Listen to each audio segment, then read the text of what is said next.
Hello and welcome to Pushing Back, Ukraine Daily Brief. As the war enters its 773rd day, these are the main developments from the past 24 hours. Russia has lost approximately 447,510 troops in Ukraine since the beginning of the war, the General Staff of Ukraine's armed forces reported. The number, which has not been independently verified, includes 820 casualties over the past day. According to the released Ukrainian figures, Russia lost 17 tanks, 54 armored combat vehicles, 54 artillery systems, for multiple launch rocket systems, 61 drones, for cruise missile, 79 vehicles and 10 pieces of special equipment. The update from the General Staff of the Armed Forces of Ukraine. There were 50 combat engagements. The enemy launched a total of 8 missiles and 83 airstrikes, carried out 37 multiple launch rocket system attacks on positions of Ukrainian troops and various settlements. The Ukrainian Air Force launched airstrikes on 14 concentrations of troops and 1 anti-aircraft missile system of the occupiers.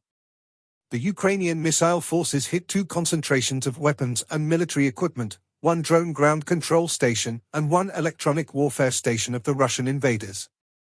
In its latest intelligence update, the UK's Ministry of Defence reports Russia's daily losses in Ukraine dropped in March 2024, likely due to fewer attacks, a post-offensive rest period, and efforts to hide casualties during elections.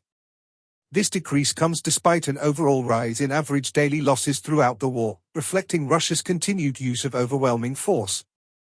In its latest intelligence update, the Institute for the Study of War. Ukrainian President Volodymyr Zelensky indicated that Ukraine does not have enough material to contest the battlefield initiative. Zelensky stressed that additional Western security assistance is necessary for Ukrainian forces to effectively defend Ukraine's airspace against the intensified Russian strike campaign and increased Russian aviation operations along the front line.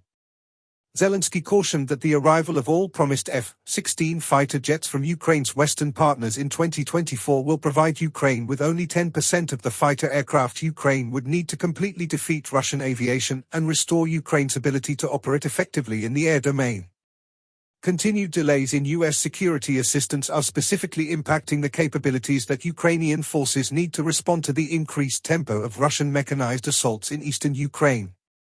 The Kremlin explicitly threatened its long-term ally Armenia on April 5 over Armenian outreach to the West following Russia's failure to prevent Armenia's loss of Nagorno-Karabakh in September 2023.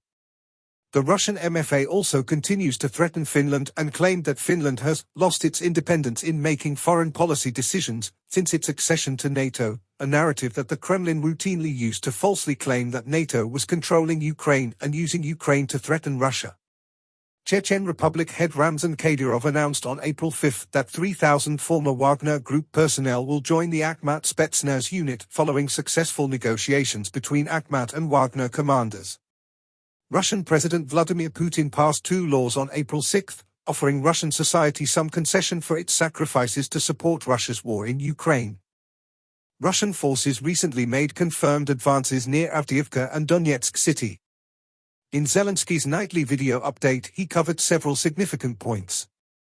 Firstly, expressed his gratitude to various groups of Ukrainians who are helping the country endure the war.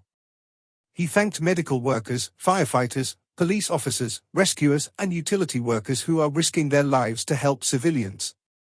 He also acknowledges civilians who continue their daily lives despite the danger and thanked people from Kharkiv, Zaporizhia, Odessa, Kherson, Mykolaiv, and Donetsk region.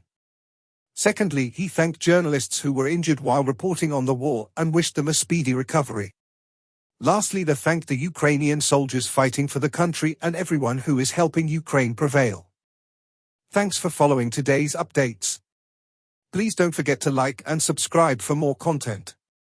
We'll return tomorrow with the latest news on the ongoing conflict.